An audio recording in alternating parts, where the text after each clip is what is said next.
Si es que usted puede hacerlo, le invito a hacerlo, más que nada porque reconocemos la autoridad de la palabra de Dios en nuestras vidas. Y es por esa razón que nos ponemos de pie, puesto que al reconocer esta autoridad, también nos estamos disponiendo en nuestro corazón a tener una actitud reverente frente a la misma. Así que leemos Santiago capítulo 3, versículos 13 al 18. Dice así la palabra de Dios. ¿Quién es sabio y entendido entre vosotros? Muestre por la buena conducta sus obras en sabia mansedumbre. Pero si tenéis celos amargos y contención en vuestro corazón, no os jactéis ni mintáis contra la verdad. Porque esta sabiduría no es la que desciende de lo alto, sino terrenal, animal, diabólica. Porque donde hay celos y contención, allí hay perturbación y toda obra perversa. Pero la sabiduría que es de lo alto es primeramente pura, después pacífica, amable, benigna, llena de misericordia y de buenos frutos, sin incertidumbre ni hipocresía. Y el fruto de justicia se siembra en paz para aquellos que hacen la paz. Permítanme hablarles de un tema que tal vez para muchos de ustedes que son de esta zona es totalmente desconocido y es evidente las razones. Esto tiene que ver con la agricultura. Ciertamente nuestra zona no se caracteriza por la agricultura debido, ¿cierto?, a las características geográficas que tenemos acá. No muchas cosas crecen aquí, aunque hay algunos que tienen un pequeño oasis en medio del desierto. Sin embargo, aún así, nuestra zona, nuestra región no es de las más fructíferas que encontramos en el país. Sin embargo, todos nosotros comemos frutas y verduras que provienen de otros lugares.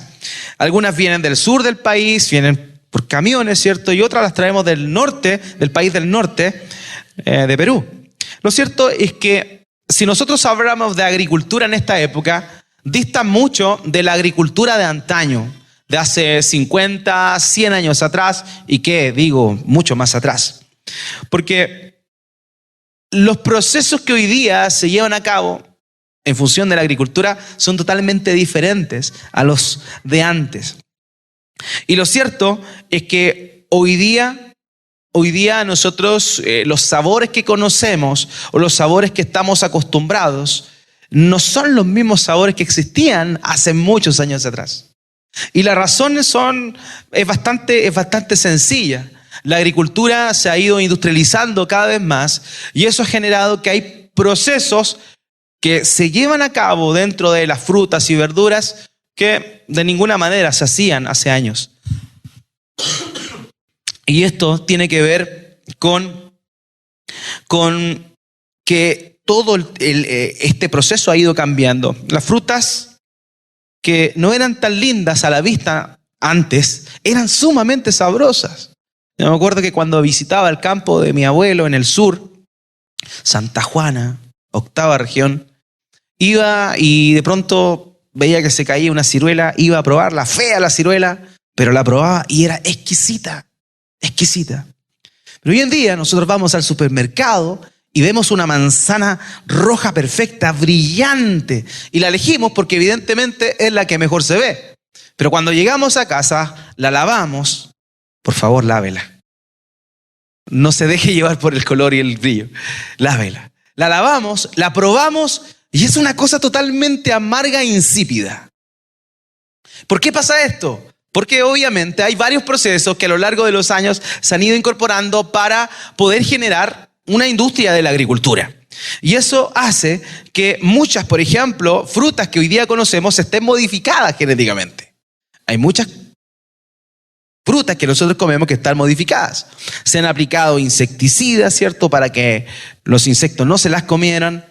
Se le han añadido un montón de químicos, el uso de fertilizantes también.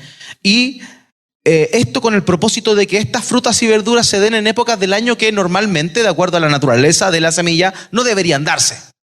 Entonces el hombre ha metido mano ahí. E incluso eso pasa mucho con una de las frutas que a mí me encanta mucho, que son las uvas. Y cuando uno va a comprar a la feria o a la Vega, donde sea, uno pregunta, ¿tiene frutas sin pepas? O sea, ¿tiene uvas sin pepas? Porque evidentemente es molesto comer uvas con pepas. Sin embargo, la uva original, la creada por Dios, la uva silvestre, es una uva que tiene pepas. Pero la modificaron genéticamente para que fuera una uva sin pepas. Y ahí está el punto, amados. Muchas veces nosotros, cuando hablamos de ciertos temas, vemos que pareciera que hay un sucedáneo al original. Una de las características que tiene la mentira, por ejemplo, es que la mentira, entre más sutil sea, mejor. Más evidente es.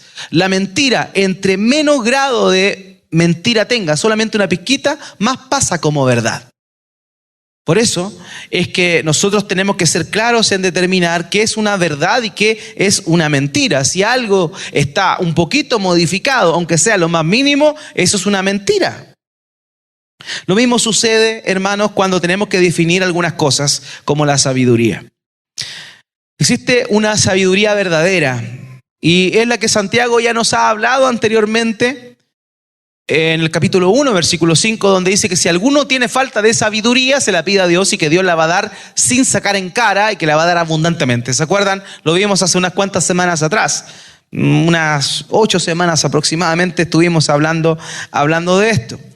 Ahora, esta es la segunda vez que va a amplificar el tema, porque Jacobo, el hermano del Señor, tiene la característica de volver a un tema que ya mencionó y amplificarlo. Lo mismo vimos en la semana pasada cuando hablamos de la lengua, ¿cierto? Hablamos de la lengua. Yo lo había tocado en el capítulo 1, pero en el capítulo 3 de su epístola, Santiago lo profundiza. Y ahora va a hacer lo mismo con el tema de la sabiduría. ¿Por qué? Porque probablemente, queridos, nuestros hermanos que eran el receptor de esta epístola estaban viviendo una vida espiritual un poquito hipócritona. Y es ahí donde también esto es un llamado de Dios para nuestras vidas, porque también podemos empezar a experimentar una vida espiritual, una vida de piedad hipócrita. Porque eso es lo que ha estado Santiago hablando a lo largo del transcurso de estos 3 capítulos. Lo verdadero y lo falso. La lengua que habla bendición versus la lengua que habla maldición. La que es edificante mientras la que destruye. Y ahora va a hablar de la sabiduría y va a hacer efectivamente lo mismo. Va a hablar de la verdadera sabiduría y de la falsa sabiduría. ¿Saben que de acuerdo al contexto a quien le está escribiendo Jacobo, la iglesia en cuestión, los hermanos en cuestión estaban pasando un montón de dificultades, estaban pasando persecuciones, estaban pasando opresiones. Y esto pareciera que hiciera que de alguna forma el corazón de los hermanos se endureciera y en vez de focalizarse de mejor manera debido al ataque que estaban recibiendo externamente, a focalizarse y afiatarse internamente como iglesias locales, lo que estaba sucediendo era todo lo contrario. En vez de afiatarse más como iglesias locales, empezaron a vivir vidas individualistas. Muchos de ellos, hermanos, se creían sabios, muchos de ellos se creían entendidos, porque el concepto de sabiduría que el mundo tiene o que el mundo percibe es muy diferente al concepto de sabiduría que proviene de Dios. Entonces Jacobo comienza a hablar aquí de una sabiduría verdadera y de una sabiduría falsa, diciendo que la verdadera sabiduría proviene de arriba, versus que la que nace aquí en la tierra es terrenal, animal o natural y es más, dice que es diabólica. O sea, la sabiduría, este término que es bien interesante notarlo en el contexto donde se escribe. La palabra sabiduría es una palabra que, hoy día se usa como nombre, Sofía. Esa es la palabra que se empleaba en esa época para referirse a la sabiduría. Era una palabra que se buscaba mucho dentro de la cultura greco-romana de ese entonces. De ahí nace la filosofía, que es el amor por la sabiduría. Pero los filósofos griegos en realidad tenían un amor por la filosofía, por el pensar, por el desarrollar ciertos argumentos, pero en realidad esa filosofía era vana, ¿Por qué? Porque nacía del corazón del hombre y en función al hombre. O sea, era una filosofía egoísta, era una filosofía que buscaba la elevación personal, el sentirse bien en función o en comparación al resto. Y ahí está el punto. Una de las características que nosotros podemos notar dentro de los antiguos filósofos es que muchos de ellos tenían un carácter muy de divo. Me explico, un carácter de mucho orgullo que imponía o tenían una impronta que eran superiores al resto. Entonces, cuando la gente hablaba de sabiduría, pensaba que una persona sabia era una persona prepotente, que era una persona que sabía, una persona que era superior a los demás. Y tristemente, de alguna manera u otra, este mismo concepto empezó a acuñarse en la vida de las iglesias cristianas. Entonces, cuando decían, oye, esta persona que es sabia, esa persona normalmente tenía características que no eran de acuerdo a la sabiduría divina. Porque ahí está el punto. La sabiduría del mundo es diferente a la sabiduría de Dios. ¿Cómo se mide hoy la, entre comillas, sabiduría? Por ejemplo, por el IQ, por el coeficiente intelectual. Las personas que tienen un 6 alto son personas que son consideradas como inteligentes y sabias. Sin embargo, ese tipo de inteligencia es una inteligencia que proviene de Dios. Nadie puede jactarse de tener ese tipo de inteligencia. Todo eso proviene de Dios. Sin embargo, ese tipo de inteligencia lo que busca o lo que intenta finalmente es la autopromoción. Busca que la gente lo escuche. Busca ser el centro de la conversación. Es una sabiduría muy antropocéntrica, muy centrada en el hombre. Y es hedonista, muy centrada en el yo, en el desarrollo de la pasión personal, que mis pasiones puedan de alguna manera verse satisfechas o cubiertas. Entonces, hermanos, aquí se hace un claro contraste entre la sabiduría silvestre y la sabiduría modificada por el mundo, así como las uvas silvestres y las uvas modificadas genéticamente. Entonces, el título del sermón de esta tarde es uvas silvestres, y conforme a estos pasajes vamos a analizar la diferencia que existe, hermanos míos, entre la verdadera sabiduría y la sabiduría falsa del mundo. Así que vamos a ver las dos cositas que aparecen en estos versículos. En primer lugar, las características de la falsa sabiduría, y en segundo lugar, las características de la verdadera sabiduría. Así que comencemos primeramente con lo primerísimo, las características de la falsa sabiduría. Fíjese que tenemos que partir de esta premisa porque, como les decía, hay mucha gente que se cree sabia y hay muchos cristianos que se creen sabios, que se creen maduros. Y ahí está el llamado, amados míos, para que nosotros hagamos un análisis a nuestro corazón. Pablo dice a los corintios, examinen sus corazones para ver si verdaderamente están en la verdad.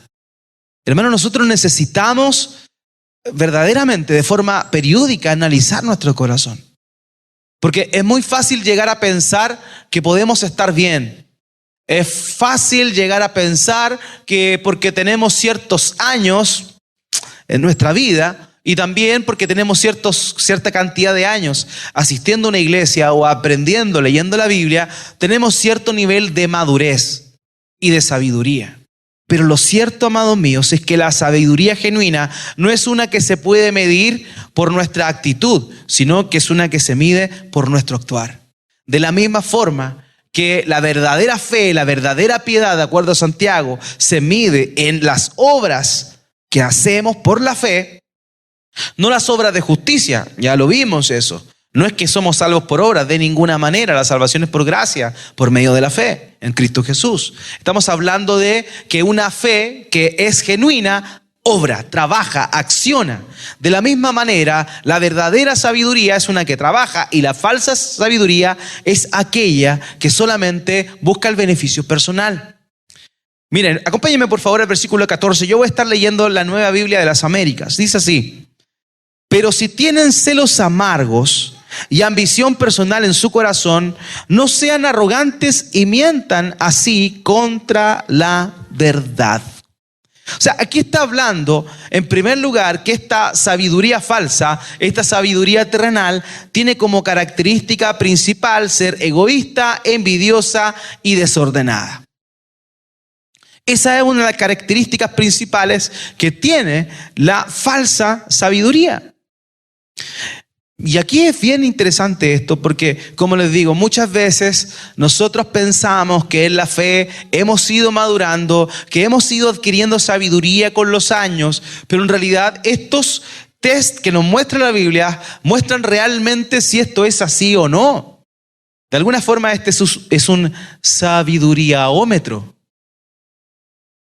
Es un sabiduríaómetro que nos va mostrando qué nivel de sabiduría tenemos y parte diciendo y señalando y ejemplificando la falsa sabiduría. Y lo primero que dice acá, la primera característica que da de la falsa sabiduría es que ésta tiene celos amargos. Celos amargos. Esta expresión se refiere a un deseo codicioso y orgulloso por algo que le pertenece a otra persona. Fíjese bien. Por ejemplo, alguien tiene una habilidad para algo y como que yo me siento mal con que el otro sea bueno para aquello. Es como que cuando yo estoy en un equipo de trabajo y al otro le va bien, como que de alguna manera yo siento que no me siento bien porque al otro le va bien, aunque estemos en el mismo equipo. Hoy día me pasaba, fui a ver un partido de fútbol de uno de mis hijos y de pronto había un niño que era bastante habilidoso y que estaba jugando, ¿cierto? Era centro delantero, se los pasaba a todos y pateaba al arco y el arquero se la tapó, pero rebotó a un compañero y el compañero metió el tremendo golazo. Pero el niño no lo celebró. El niño se enfureció, se puso la polera en la cabeza y partió así amurrado. Y se le acabó cuando después metió otro gol. Pero yo justo meditaba y reflexionaba y decía, qué increíble es eso, porque nosotros pensamos, amados míos, que los niños son lo más puro que existe. Pero vemos que desde pequeños la naturaleza pecaminosa de nuestro ser se va revelando. Y saben una cosa, probablemente este niño va a crecer y va a seguir siendo igual. Yo conozco uno grande que hace lo mismo. Se llama Cristiano Ronaldo. Que pese a que las hace todas, por no meter un gol y lo mete el otro, se siente mal. Entonces son cosas que no tienen que ver con la inmadurez de los años, sino que tienen que ver con la madurez de la persona. Y una característica de la falsa sabiduría, escuchen bien, es el celo amargo porque al otro le va bien. Qué interesante es eso. Porque hay muchos que se creen muy sabios. Inclusive hay muchos cristianos que se creen sabios, pero envidian lo que tiene el otro. Yo he conocido a lo largo de mis pocos años personas que ven que una persona de su familia se compra un refrigerador nuevo y a la otra semana aparece con un refrigerador nuevo y el mismo modelo del que tenía el anterior.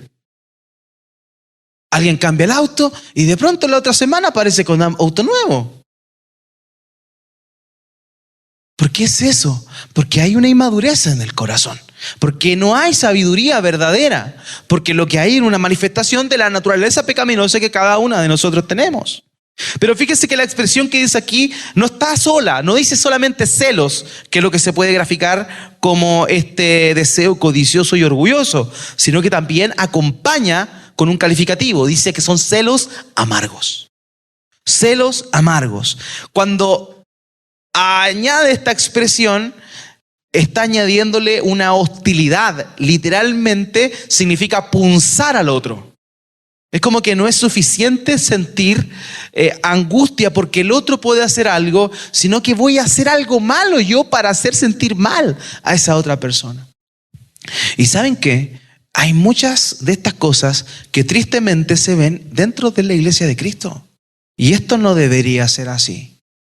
Insisto, la palabra de Dios nos está exhortando, es un llamado general. La invitación es a que tú analices tu corazón y te puedas dar cuenta si esto te cae o no te cae. Si el sombrero te cae, póntelo, por favor. Porque es un llamado del Señor a que veamos nuestro corazón. Si no, da gloria a Dios, pero todavía quedan algunas otras cositas que sí te pueden caer. Entonces lo primero tiene que ver con eso. Literalmente implica eso, un deseo codicioso de tener lo que tiene el otro, inclusive algo tan fuera del control de la otra persona como una habilidad, y añadirle como cierta hostilidad a eso, hacer comentarios. La semana pasada hablábamos ciertamente de la lengua, de la importancia de refrenar nuestra lengua. Y muchas veces nosotros hacemos comentarios que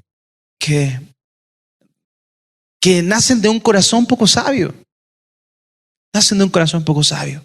Nos muestran algo hermoso que otra persona hizo y nosotros nos preocupamos del detalle. Pero es que le faltó esto. Es como lo que hacen los jefes, ¿no? A veces los trabajadores se esfuerzan, se esmeran por hacerlo mejor y le presentan esto al jefe, y el jefe no se preocupa de que una presentación esté bien hecha y que el contenido sea excelente, sino que dice, ¿y por qué hay una coma ahí? Debería haber un punto aparte. Esa es la sabiduría del mundo, la sabiduría que intenta apagar al resto. Es una sabiduría que busca el ego, que busca la autopromoción. Y ahí está el punto. La segunda característica que tiene esta falsa sabiduría es la ambición. La ambición. La Reina Valera lo traduce como contención. Sin embargo, está haciendo alusión a una ambición egoísta. O sea, me amarga el éxito de la otra persona. Y esto no puede ser entre gente que ha nacido de nuevo. Porque este tipo de sabiduría nos tira para abajo. Este tipo de sabiduría nos evidencia realmente que nuestro corazón está endurecido, que nuestro corazón está lejos de Dios. Dice el versículo 15, esta sabiduría no es la que viene de lo alto. Esas características que hemos señalado, celos amargos y ambición, no corresponden a una sabiduría divina, sino que tienen que ver con una cuestión netamente de este mundo. Porque nadie puede jactarse de tener verdadera sabiduría si siente estas cosas. Quien siente este tipo de sensaciones y se cree sabio o maduro, es una persona que realmente está mintiendo a la verdad, dice aquí el texto. Le está mintiendo a la verdad.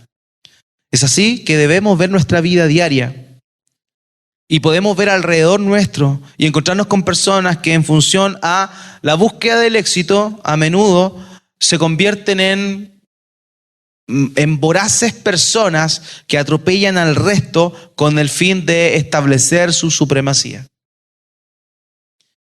Si nosotros analizamos un poco lo que fue la historia de la Alemania nazi, porque lo que la Alemania nazi buscaba, dirigidos por Adolf Hitler, era la supremacía del superhombre, la raza aria. Eso era lo que ellos querían demostrar. ¿Y saben qué? Para demostrar esto, ellos hicieron algo. Ellos crearon una droga, las famosas metanfetaminas. Y ellos se lo daban a los soldados, y cuando ellos iban a atacar, iban drogados, iban bajo el efecto de la metanfetamina. Y eso es lo que se conoce como la famosa Blitzkrieg o la guerra relámpago. Y era algo que atemorizaba a todos los aliados. ¿Por qué? Porque el ejército nazi avanzaba y no paraba. Llevaban 3-4 días sin parar atacando. Entonces los enemigos decían, oye, estos son unos superhombres. Y empezaron realmente a creerse el cuento que los otros eran superiores. Hasta que derribaron un avión, murió el piloto, le hicieron un análisis al piloto de las fuerzas aliadas y descubrieron en la sangre que tenía un compuesto. Y es así como finalmente perdieron el miedo al soldado alemán. A lo que voy yo es que los alemanes parecían muy inteligentes, desarrollaron ingeniería y desarrollaron ciencia increíblemente para su guerra. Pero ¿cuál era su propósito? Aplastar al resto. Fíjense que la mayoría de los avances tecnológicos que se dan hoy son para el control de las masas, son para controlar a la gente, para que cierta gente sea superior a otra. Entonces ahí nos damos cuenta de cómo es esta sabiduría terrenal, animal y diabólica. La sabiduría de este mundo, como Santiago nos advierte, está teñida de celos amargos y contenciones. Y eso lo vemos en cada esquina, hermanos. Lo vemos en cada noticia, inclusive en nuestras propias vidas. Esta sabiduría es la que impulsa a la gente a pisotear a los demás para alcanzar la cima, a mentir, a engañar para obtener ventaja, para causar dolor y sufrimiento en el nombre del éxito personal. ¿Y saben qué? Esa es una de las características de todos aquellos, tristemente, que aspiran al poder. Porque todos en campaña son los mejores, son los más probos, son los más limpios. Ellos van contra la corrupción, van contra el pituto, término técnico, nepotismo. Van contra ello. No, es que no puede ser que tenga la familia. Llegan al gobierno, llegan al poder. ¿Y a quiénes tienen sentado ahí al lado? A la familia. ¿Y qué pasó con todo lo que dijeron? Era mentira, porque querían llegar al poder y lograr el éxito personal. Esa es la sabiduría de este mundo. Es una sabiduría que busca lo suyo propio. Versículo 16, porque donde hay celos y ambición personal, allí hay confusión y toda cosa mala, dice la Nueva Biblia de las Américas. Entonces, esta falsa sabiduría, al final de cuentas, busca la autopromoción y busca el cumplir o desarrollar los deseos que cada persona tiene. Entonces, amados míos, tenemos que tener cuidado, porque podemos considerarnos que somos sabios, pero si estamos incurriendo en alguna de estas cosas que en realidad buscan la autopromoción, que busca el aprovecharse de los demás, el busca enseñorearse del resto, la verdad, amados míos, es que no estamos en el camino correcto. Y tal vez estamos creciendo más en la sabiduría del mundo que en la verdadera sabiduría que proviene del cielo, que proviene de Dios. Entonces, ojo con eso, amados míos. Insisto, la sabiduría no se mide por los años, no se mide por el coeficiente intelectual. La sabiduría de Dios se mide por el principio, que es el temor de Dios. Una persona que es temerosa de Dios es una persona que va a servir al resto, es una persona que va a querer ser como Jesús. De ahí viene la verdadera sabiduría. El reformador de Ginebra, Juan Calvino, dijo: la verdadera sabiduría no consiste solo en el conocimiento, sino en la práctica de la piedad. En la práctica de la piedad. Y nuevamente volvemos a estos conceptos. La verdadera piedad, la verdadera religión no es hablar, es hacer. Y aquí ahora plantea lo siguiente: la verdadera sabiduría, en comparación con la falsa sabiduría, es aquella que busca el deseo del otro, el beneficio del otro, en vez del de beneficio personal. Y eso es lo que está diciendo acá. Porque la sabiduría de Dios, de acuerdo al pasaje, es pura, pacífica, amable y llena de misericordia. Charles Spurgeon, dijo lo siguiente: la sabiduría de Dios nos hace humildes, nos hace bondadosos, llenos de paz y misericordiosos. Porque eso es lo que la palabra de Dios dice. Por tanto, cada vez que nosotros estamos creciendo en bondad, estamos creciendo en apoyar al de al lado, en querer potenciar al otro, en querer ayudarle y desarrollarle, nosotros estamos de esa manera promoviendo la verdadera sabiduría. Acompáñenme al versículo 17, por favor, Santiago 3:17.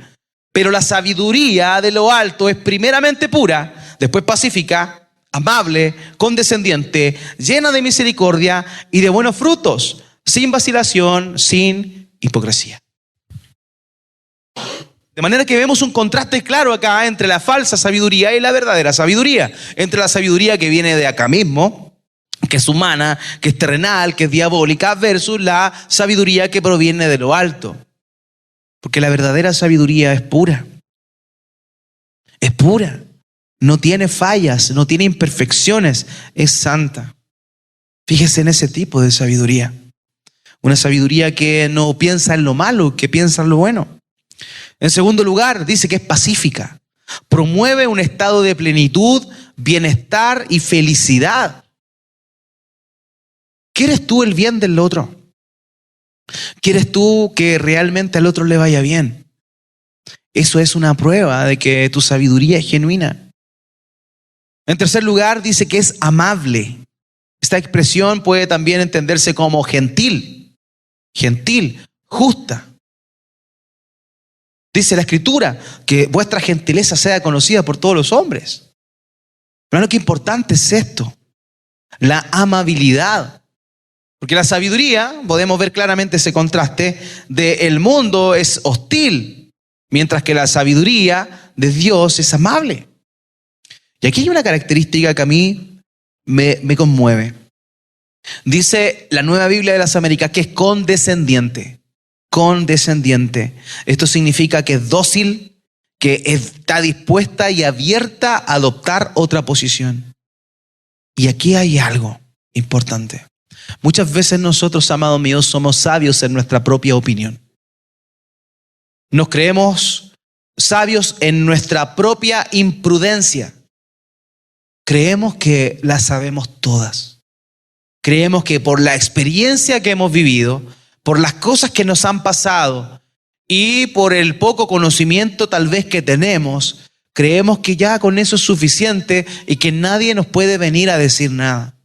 Cuando nosotros estamos con esa actitud, realmente estamos demostrando que nuestra sabiduría es del diablo. Porque la verdadera sabiduría es dócil. La verdadera sabiduría está dispuesta, abierta a cambiar de posición.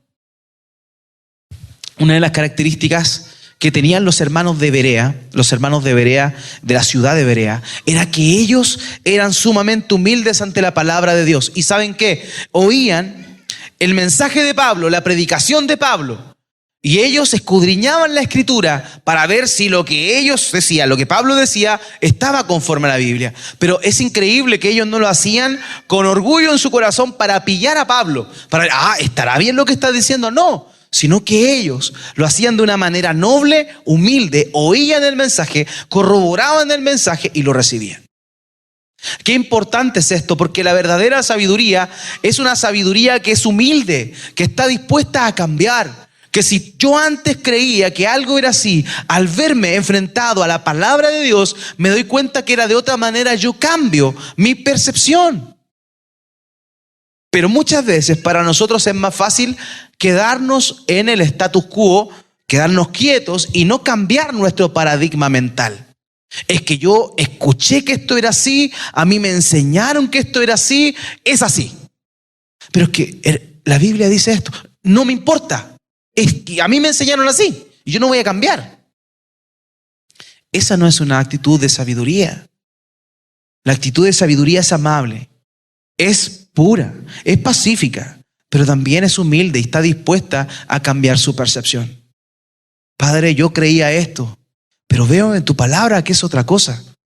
Ayúdame a ser humilde, a reconocer que me equivoqué en cuanto a mi percepción anterior y cambiar mi percepción y manifestar mi percepción. Eso es algo que debe estar en nuestro corazón siempre.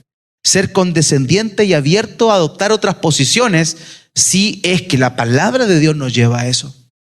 Porque la tosudez no tiene que ver con la sabiduría de Dios. La tosudez tiene que ver con la falsa sabiduría, la animal, terrenal y diabólica. Hermanos, muchas veces creemos, insisto, que no las sabemos todas. Creemos que nadie nos puede venir a enseñar nada. Pero esto no es así, porque siempre hay alguien que sabe algo más que tú. Siempre, siempre. ¿Y cuál va a ser nuestra actitud frente a eso? Una actitud de humildad. Una actitud de humildad.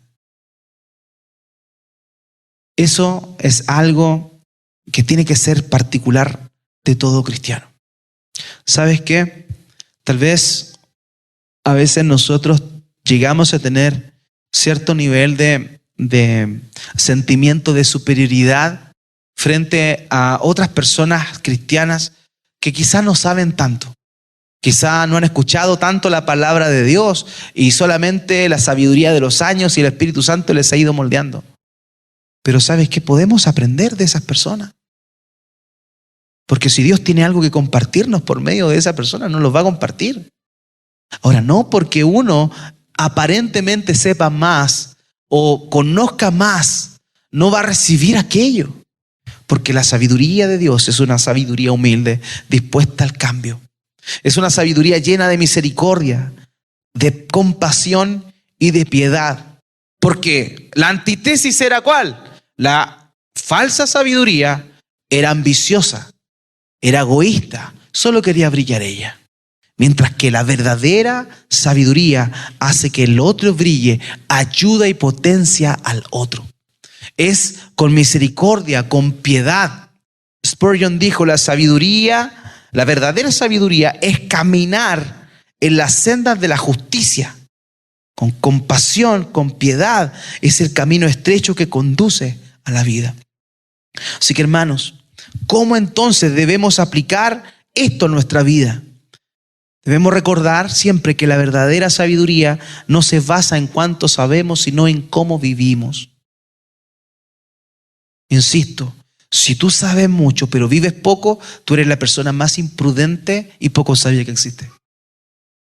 La relación, la proporción en cuanto a nuestro conocimiento y a nuestra actuar en Cristo tiene que ser proporcional.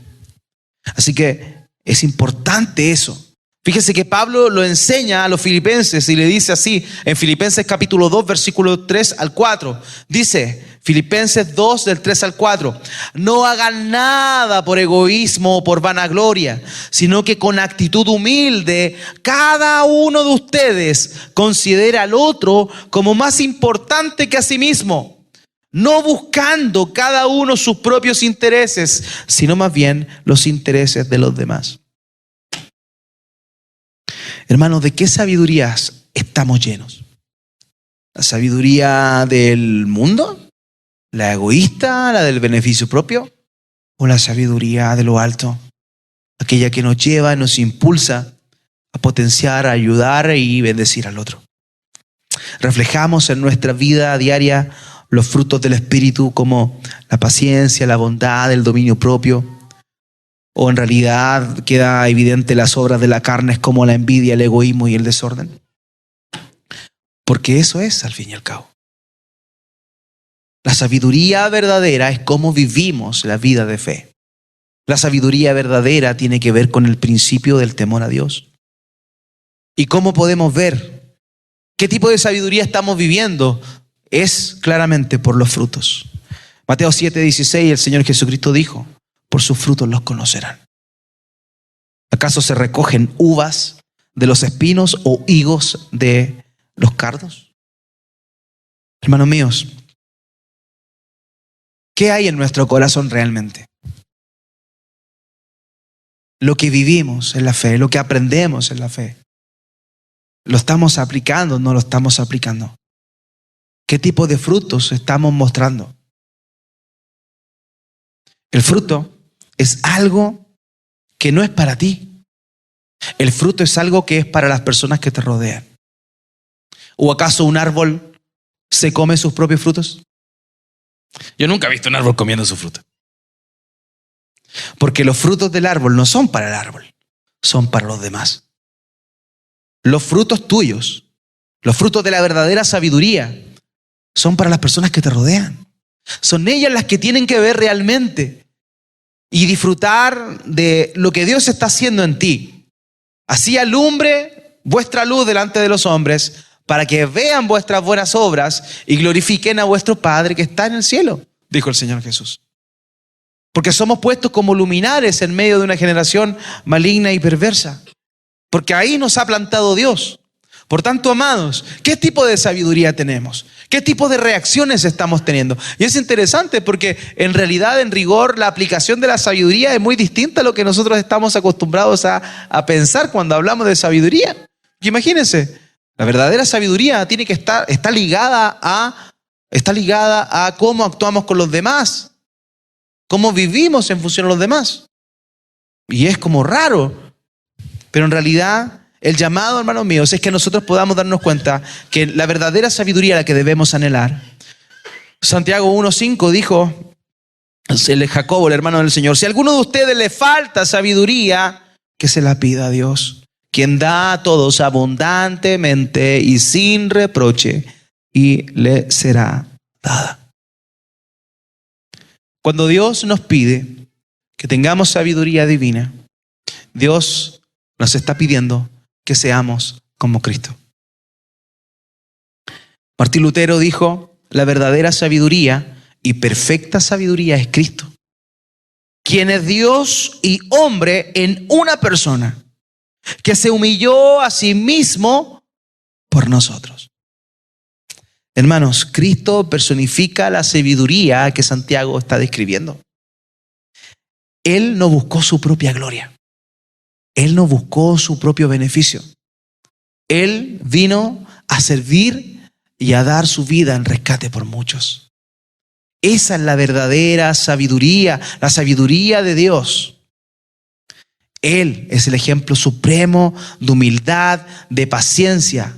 Y a pesar de ser el Hijo de Dios, Él no vino a este mundo buscando gloria terrenal, sino que vino para invitarnos y llevarnos a nosotros a su gloria.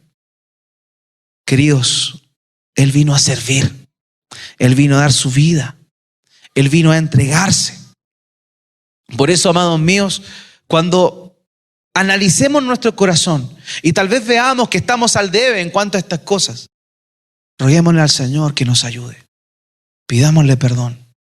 Pidámosle perdón por de pronto vivir vidas tan egoístas, por de pronto buscar nuestro propio beneficio, cuando en realidad podemos dar lo que está en nuestro corazón, lo que hemos recibido de gracia, darlo de gracia, porque eso es lo que hizo nuestro Señor Jesús.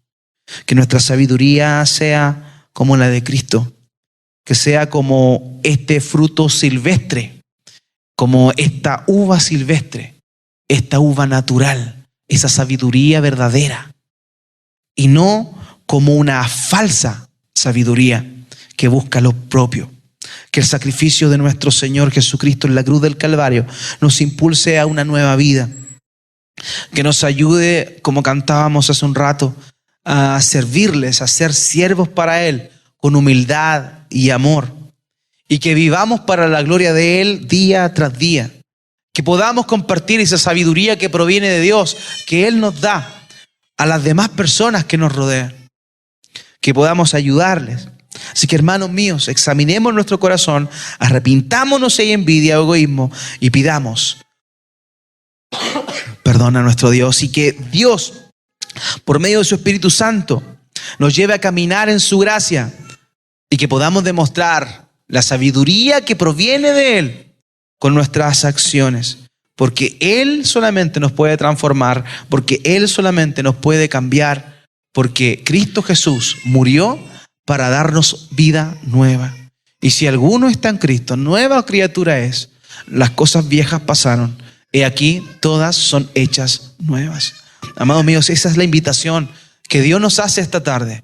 Una invitación a analizar nuestro corazón, una invitación a ir otra vez a los pies de Cristo y pedir que nos haga más como Jesús, que nos haga más como nuestro Salvador, que transforme nuestra vida, que transforme nuestro corazón y que realmente esa sabiduría de Dios pueda verse reflejada en nuestras vidas. ¿Para qué? ¿Para nuestra gloria? No, hermanos, de ninguna manera. Para la gloria de aquel único que se la merece, nuestro Dios, nuestro Salvador. A Él sea la gloria por los siglos de los siglos. Amén.